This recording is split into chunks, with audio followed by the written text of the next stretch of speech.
మా మందిరంలో ఇంత ఉంటుంది అమ్మ, మరుగుజ్జమ్మ. ఎక్కడి నుంచి వలసొచ్చిందో తెలియదు, ఆ పన్నెట ఊరికి వచ్చేసింది.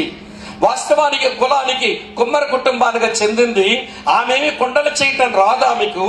ఎవరో కుమ్మర వాళ్ళు కుండలు చేస్తే ఈ చేతులకు 4 కుండలు, ఈ చేతులు 4 కుండలు తెచ్చుకొని ఆ గూడల్లో ఆ సవర ప్రజల మధ్యలోనికి కొండల్లోనికి వెళ్ళి వీధుల్లోనికి వచ్చి పల్లెటి గ్రామాల్లో కుండలు అమ్ముకొని ఏదో గింజ కాసుకుంటూ బ్రతుకుతుంటుంది.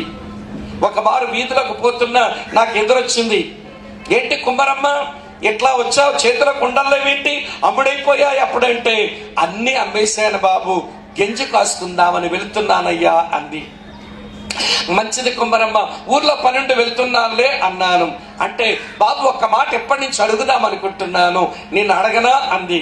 సరే ఆగాను, చెప్పు కుమ్మరమ్మ అన్నాను. ఏమి లేదు బాబు, త్వరగా చచ్చిపోవాలనుంది, దేవుని దగ్గర వెళ్ళిపోవాలనుంది, నేను త్వరగా చచ్చిపోవాలని ప్రార్థన చెయ్యవా అంది. ఇదేమి సరదా, చావు సరదా అనుకున్నాను. ఒకవేళ రోజులు గడవక అలా బాధపడి చచ్చిపోవాలనుకుంటుందేమని జోబ్ మీద ఇట్లా చెయ్యి వేశాను, పర్సులు డబ్బులు తీద్దామని. అదంటే అమ్మో మీరు సేవకులు బాబు, రోజులు గడవక నేనేమి చచ్చిపోవాలనుకోవడంలా. ఈ పాడు లోకంలో మనుషులన్నీ పాడైపోయినాయి, పాపం అలవాటైపోయింది మనుషులకు. ఈ మనుషుల మధ్య బ్రతికే కంటే త్వరగా చచ్చిపోతే దేవుని దగ్గర ఉంటామని ఇన్ని మాటలు విన్నాను కదా బాబు, దేవుని దగ్గర వెళ్ళిపోవాలనుంది అంది.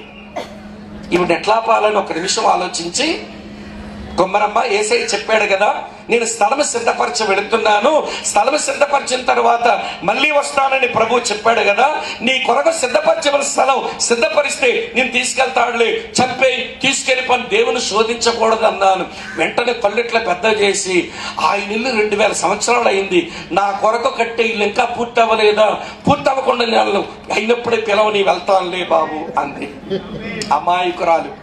అన్న తర్వాత ఒక మాట అంది, ఒక్క మాట స్వామిబాబు ఏంటి చెప్ప కుమ్మరమ్మ అంటే, నేను చచ్చిపోయే రోజు నువ్వు ఊర్లో ఉండాలని ప్రార్థన చేసుకుంటున్నానయ్యా అంది.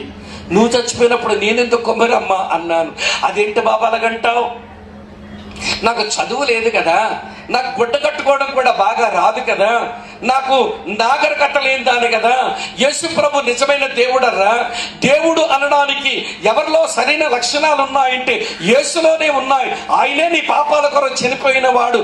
యేసు నమ్మండని కొండలమ్ముతూ ఇంటింటికి చెప్పిన ఎవరూ నా మాట వినడం లేదు బాబు.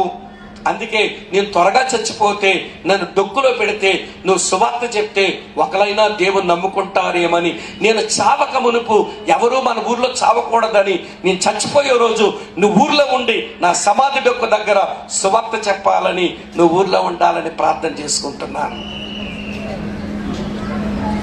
బ్లౌజ్ వేసుకోవడం రాని, జడ వేసుకోవడం రాని, చీర కట్టుకోవడం రాని, చదువు నాగరికత సంస్కృతి ఏమీ తెలియని ఒక మరుగుజ్జు ముసలం అంటుంది, నేను చావక మునుపు ఈ వీధిలో వారెవరు చచ్చిపోకూడదు, వాళ్ళు నరకానికి వెళ్ళిపోకూడదు, వాళ్ళ పాపక్షమాపణ పొందాలి, నిజదేవుడు ఎవరో ఎరగాలి. కనుక నా శవం దగ్గర నువ్వు సువార్త చెప్తే నాకంతే చాలు బాబు. అందుకొరకే నా చావు మూలంగా కొంతమంది దేవుని మాటలు వినాలి అనుకుంటున్నాను. లేలక్క మరణం రోజున నేను ఆ రోజు వచ్చాను, అప్పుడు సువార్త చెప్పాము. ఈరోజు మొదటి మెమోరియల్ డే, ఈరోజు కూడా సువార్త చెప్పాము. నేను చచ్చిపోతాను, మీరు చచ్చిపోతారు, మనకంటే ముందు అక్క చచ్చిపోయింది. ఏమండి, అయితే ఒక్క మాట, విశ్వాసము గలవారమై మృతి చెందుదాము, అది యోగ్యమైన మరణం. అట్టి మరణం మనందరికీ కలగాలని ఆశిద్దాం. లేలకంటుంది, ఏమర్రా నేను చనిపోయి సంవత్సరం అయ్యిందని మీరు ఊరికే సానుభూతి చూపించడానికి వచ్చారా? మీ సానుభూతి నాకు వచ్చేదేమీ లేదు.